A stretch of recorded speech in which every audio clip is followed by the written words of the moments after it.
O Salmo 78 é um longo poema que nos conta a história de Deus com o seu povo Israel. Desde os tempos de Jacó até o reinado de Davi, o salmista nos mostra como Deus foi fiel, poderoso e misericordioso, realizando grandes milagres e provendo as necessidades do seu povo, mas também nos mostra como o povo foi ingrato, desobediente e infiel, esquecendo-se de Deus e provocando a sua ira. O salmista não escreveu esse salmo apenas para relembrar o passado, mas para ensinar as gerações futuras a não cometerem os mesmos erros dos seus antepassados. Ele queria que os seus filhos e netos conhecessem as obras de Deus e confiassem nele, obedecendo aos seus mandamentos e louvando o seu nome. Esse salmo é muito relevante para nós hoje, pois também somos o povo de Deus, chamados por Ele para sermos seus filhos e testemunhas. Também precisamos conhecer a história de Deus conosco e contar essa história para os outros. Precisamos reconhecer as maravilhas de Deus em nossas vidas e responder com gratidão, fidelidade e adoração. Vamos refletir sobre algumas lições que podemos tirar desse salmo. Deus é o autor da nossa história. O salmista começa o salmo dizendo: "Escutai a minha lei, povo meu, inclinai os vossos ouvidos às palavras da minha boca. Abrirei a minha boca numa parábola, falarei enigmas da antiguidade." Ele está nos convidando a ouvir a sua mensagem, que é uma parábola, ou seja, uma história com um ensino. Ele vai nos contar os enigmas da antiguidade, ou seja, os mistérios e os segredos do passado. É a história de como Deus escolheu um homem chamado Jacó, mudou o seu nome para Israel, e fez dele uma grande nação.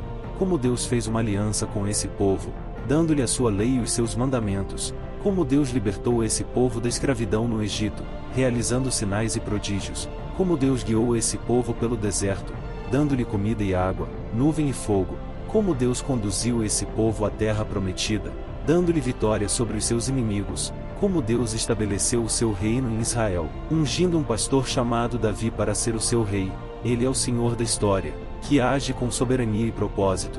Ele é o Deus da história, que se revela e se relaciona com o seu povo. Ele é o Pai da história, que cuida e provê para os seus filhos. E nós fazemos parte dessa história, pois somos descendentes espirituais de Abraão, o pai da fé. Somos herdeiros das promessas de Deus, que se cumpriram em Jesus Cristo, o Filho de Deus e o descendente de Davi. Somos participantes da aliança de Deus, que foi renovada pelo sangue de Jesus na cruz. Somos membros do povo de Deus, que é a sua igreja, formada por judeus e gentios, de todas as nações, línguas e tribos. Deus é o alvo da nossa história. O salmista continua o salmo dizendo: "Os quais temos ouvido e sabido, e nossos pais nos têm contado. Não os encobriremos aos seus filhos, mostrando à geração futura os louvores do Senhor, assim como a sua força e as maravilhas que fez." Ele está nos mostrando que a história de Deus não deve ser esquecida ou escondida, mas transmitida e ensinada. Ele está nos ensinando que a história de Deus tem um propósito e um alvo,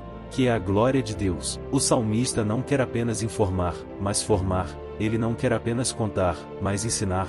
Ele não quer apenas narrar, mas aplicar. Ele quer que os seus ouvintes aprendam com a história de Deus e vivam de acordo com ela. Ele quer que os seus ouvintes louvem a Deus pelos seus feitos, reconheçam o seu poder e admirem as suas maravilhas. Ele quer que os seus ouvintes sejam fiéis à aliança de Deus, obedientes à sua lei e esperançosos nas suas promessas. O salmista também quer que os seus ouvintes repassem a história de Deus para as gerações futuras, para que elas também conheçam a Deus e o glorifiquem. Ele quer que os seus ouvintes sejam testemunhas de Deus para os seus filhos e netos, contando-lhes as obras de Deus e os seus ensinos. Ele quer que os seus ouvintes sejam mestres de Deus para os seus discípulos e seguidores, instruindo-os na palavra de Deus e nos seus mandamentos. Portanto, precisamos viver a nossa história, que é a história de Deus conosco, de forma que honremos a Deus e o glorifiquemos. Precisamos adorar a Deus com os nossos lábios e com as nossas vidas, louvando e servindo, confiar em Deus com os nossos corações e com as nossas mentes,